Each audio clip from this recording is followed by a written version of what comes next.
पिता परमेश्वर, आज के वचन के लिए भी मैं प्रार्थना करता हूँ कि प्रभु आप हमारी अगुवाई करें और जो बातें आप चाहते हैं हम वचन से सीखें, उनको हम पहचानने वाले और अपने जीवनों में अपनाने वाले हो सके।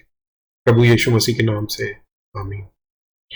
दोस्तों, पिछले अध्याय में हमने देखा था कि पौलुस किस तरह से आत्मिक वरदानों के बारे में बात करता है और ये बोलता है कहीं ना कहीं कि यूनिटी होनी चाहिए, चाहे अलग अलग वरदान लोगों के पास हो तो भी उनमें यूनिटी होनी चाहिए। और पौलुस इस बात से अंत करता है कि मैं तुम्हें इससे भी एक अच्छा रास्ता दिखाता हूं।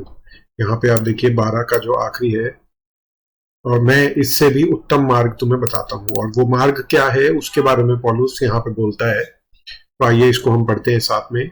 यदि मैं मनुष्यों और स्वर्गदूतों की बोलियां बोलूं और प्रेम न रखूं तो मैं ठनठनाता हुआ पीतल और झंझनाती हुई छाछ हूं। तो पौलुस ये कह रहा है और आगे और ज्यादा बोलेगा कि आपके पास कोई भी आत्मिक वरदान हो, अगर आपके पास प्रेम नहीं है तो उससे कोई फायदा नहीं। अब ये बात पौलुस क्यों बोल रहा है, इस बात का आप संदर्भ अगर याद करें, पूरी पत्री कोरिन्थियों को जो जो उनके अंदर कमियां पाई गई थी उन्हें दूर करने के लिए। कहीं ना कहीं मुझे ऐसा लगता है कि आत्मिक वरदानों की वजह से कलीसिया के अंदर ऊंच नीच पैदा हो गई थी। कुछ लोग ये सोचते थे कि मेरे पास ये वरदान है तो मैं ज्यादा महत्वपूर्ण हूं, और जिसके पास दूसरा वरदान है वो कम महत्वपूर्ण है। इसीलिए 12वें अध्याय में पौलुस पहले ये बोलता है कि हर वरदान एक समान है, और फिर ये बोलता है कि वरदानों की धुन में ना रह के तुम प्रेम की धुन में रहो, क्योंकि प्रेम उन सब से बड़ा है। सारे वरदान होंगे और प्रेम नहीं होगा तो उससे कोई फायदा नहीं। उसी बात को समझाने के लिए पौलुस ये बात इसने कही है। फिर पौलुस कहता है, और यदि मैं भविष्यवाणी कर सकूं और सब भेदों और सब प्रकार के ज्ञान को समझूं, और मुझे यहां तक पूरा विश्वास है कि मैं पहाड़ों को हटा दूं विश्वास के द्वारा, परंतु प्रेम न रखूं तो मैं कुछ भी नहीं। तो पौलुस यही बता रहा है कि प्रेम ज्यादा जरूरी है। आत्मिक वरदान हो तो अच्छी बात है, लेकिन उनसे भी जरूरी प्रेम है। और यदि मैं अपनी संपूर्ण संपत्ति कंगालों को खिला दूं या अपनी देह जलाने के लिए दे दूं और प्रेम न रखूं तो मुझे कुछ भी लाभ नहीं। फिर पौलुस बताता है कि ये जो प्रेम की बात हो रही है ये किस प्रकार का प्रेम है, क्योंकि जिस भाषा में ये लिखा गया था नया नियम, उसमें प्रेम के लिए 4 अलग अलग शब्द थे। उनके बारे में आपने कई बार सुना भी होगा। Agape, phileos, eros, Philadelphia, philia. तो ये 4 तरह के प्रेम होते थे, लेकिन यहाँ पे पौलुस जिस प्रेम की बात कर रहा है वो अगापे प्रेम की बात कर रहा है। और उसके लिए पौलुस समझाता है कि प्रेम धीरजवंत है, कृपालु है, डाह नहीं करता, अपनी बढ़ाई नहीं करता और फूलता नहीं, अशोभनीय व्यवहार नहीं करता और अपनी भलाई नहीं चाहता, झुंझुलाता नहीं, बुरा नहीं मानता, कुकर्म से आनंदित नहीं होता परंतु सत्य से आनंदित होता है, और वह सब बातें सह लेता है, सब बातों पर विश्वास करता है, सब बातों की आशा रखता है, सब बातों में धीरज धरता है। प्रेम कभी टलता नहीं। भविष्यवाणियां होंगी तो वो समाप्त हो जाएंगी, भाषाएं मौन हो जाएंगी, ज्ञान होगा तो वो मिट जाएगा, क्योंकि हमारा ज्ञान अधूरा है और हमारी भविष्यवाणी अधूरी है। परंतु जब सर्वसिद्ध आएगा तो अधूरा मिट जाएगा। देखिए, ये जो पहला कोरिन्थियों इसका 13वां अध्याय है ना, इसमें 2 ऐसी आयतें हैं जिनके ऊपर काफी बड़ी बड़ी डॉक्ट्रिन्स लोग बेस कर देते हैं। पहली जो डॉक्ट्रिन है वो दूसरी आयत के ऊपर नहीं, पहली आयत के ऊपर लोग बेस करते हैं, क्योंकि वो ये बोलते हैं कि देखिए यहाँ पे 2 तरह की भाषाओं का वर्णन किया गया है। एक है टंग्स ऑफ मेन और एक है टंग्स ऑफ एंजल। तो यहाँ पे लोग इससे मतलब ये निकालते हैं कि यदि मैं मनुष्यों की और स्वर्गदूतों की बोलियां बोलूं, तो वो कहते हैं टंग्स 2 तरह की हैं। एक मनुष्यों की, जो पेंटेकोस्ट के दिन पतरस और बाकी सब ने बोला कि सबको अपनी भाषा में उनका प्रचार सुनाई दिया, और दूसरी स्वर्गदूतों की बोली है, जहां जो एक व्यक्ति अपने मन में बात करता है परमेश्वर से और उसकी बात कोई नहीं समझता। एक और आयत में वहां पे इस तरह से भी बताया जाता है। तो 2 तरह के टंग्स के सपोर्ट में पहली आयत को यूज करते हैं, जो कि मुझे लगता है ऐसा यहाँ पे नहीं कह सकते। पौलुस एक अलग पॉइंट बताना चाह रहा है कि यदि मैं मनुष्यों की और स्वर्गदूतों की बोलियां बोलूं और प्रेम न रखूं तो उससे कोई फायदा नहीं होगा। वो ये नहीं कह रहा कि मनुष्यों की बोलियां और स्वर्गदूतों की बोलियां अलग अलग हैं। ठीक है, तो पहला तो डॉक्ट्रिन यहाँ पे इसके ऊपर बेस करते हैं लोग। और दूसरी जिस आयत पे हम थे 10वीं पे, यहाँ पे लिखा है परंतु जब सर्व सिद्ध आएगा तो अधूरा मिट जाएगा। यहाँ पे सर्व सिद्ध का क्या मतलब है?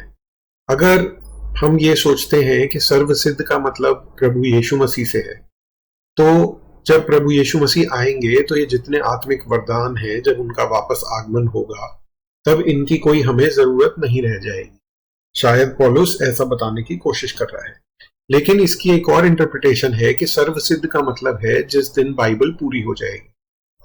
तो कुछ लोग ये कहते हैं कि जिस दिन बाइबल पूरी हुई उस दिन ये सब जितने भी आत्मिक वरदान थे ये बंद हो गए, और उन्हें सीजेशनिस्ट कहते हैं ऐसे लोगों को जो ये बात मानते हैं।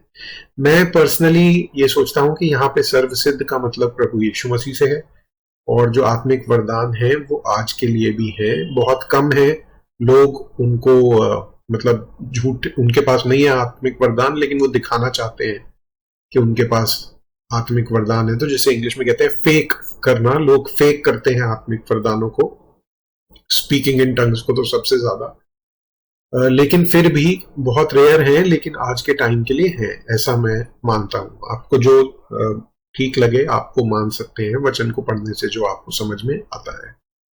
ठीक है, तो ये भी एक डिवाइसिव डॉक्ट्रिन यहाँ पे मिलती है। फिर पौलुस कहता है जब मैं बालक था तो मैं बालकों के समान बोलता था, बालकों के समान मन था, बालकों की सी समझ थी, परंतु सयाना हो गया तो बालकों की बातें छोड़ दी। और अब हमें दर्पण में धुंधला सा दिखाई देता है, परंतु उस समय आमने सामने देखेंगे। इस समय मेरा ज्ञान अधूरा है, परंतु उस समय ऐसी पूरी रीति से पहचानूंगा जैसा मैं पहचाना गया हूं। और फिर पौलुस इस पूरे चैप्टर को कंक्लूड करके जो उसने कहा उसको एक और बार दोहराता है कि अब विश्वास, आशा और प्रेम ये तीनों स्थायी हैं, परंतु इन सब में सबसे बड़ा प्रेम है। तो देखिए यहाँ पे पौलुस ये कह रहा है कि अगर एक व्यक्ति है, कलीसिया के अंदर दो व्यक्ति हैं। एक ऐसा व्यक्ति है जिसके पास भविष्यवाणी करने का, चंगाई देने का, अन्य भाषाओं में बोलने का वरदान है, लेकिन प्रेम नहीं करता, घमंडी है। और दूसरा व्यक्ति ये है जिसके पास शायद कोई वरदान नहीं है, लेकिन वो लोगों से प्रेम करता है। तो पौलुस ये कह रहा है कि ये प्रेम करने वाला व्यक्ति ज्यादा अच्छा है उसके जो कि जिसके पास सारे आत्मिक वरदान है। तो आगे पौलुस कहेगा 14th चैप्टर में कि तुम आत्मिक वरदानों की खोज में रहो, परंतु उससे भी अच्छा है कि प्रेम की खोज में रहो। तो यहाँ पे पौल उनको डिनाई नहीं कर रहा, लेकिन एक बेहतर रास्ता लोगों को बता रहा है। तो आइए हम प्रार्थना के साथ अंत करते हैं। और रिकैप करने के लिए एक बार फिर से हमने देखा कि पौलुस सबसे पहले ये बताता है कि कोई भी वरदान हो उन सबसे उत्तम प्रेम है। फिर प्रेम को डिफाइन करता है कि वो प्रेम कैसा है, और वो हर एक के लिए है, अपने दुश्मनों के लिए भी है, अपने आसपास के लोगों के लिए भी है, कलीसिया में जो हमारे फेलो बिलीवर्स हैं उनके लिए भी है।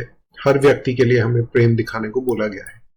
और उसके बाद अंत में पौलुस ये बताता है कि सब कुछ खत्म एक तरह से हो जाएगा, जब सर्वसिद्ध आएगा तो अधूरा मिट जाएगा, लेकिन सबसे इंपॉर्टेंट प्रेम है एक मसीह के जीवन में। आइए हम प्रार्थना करते हैं। पिता परमेश्वर, इसी प्रेम के लिए जिसके बारे में हमने पढ़ा, हम प्रार्थना करते हैं प्रभु कि ये प्रेम हमारे अंदर पाया जाने वाला हो सके। और एक दूसरे से, आपका वचन कहता है कि इससे लोग जानेंगे कि तुम मेरे चेले हो जब तुम एक दूसरे से प्रेम रखो। तो प्रभु मैं प्रार्थना करता हूं कि हमारे अंदर डिविजन्स, आत्मिक वरदानों को लेके ऊंच नीच ना हो, परंतु प्रेम हमारे अंदर पाया जाने वाला हो प्रभु। ये प्रार्थना प्रभु यीशु मसीह के नाम से मांगता हूं, आमीन।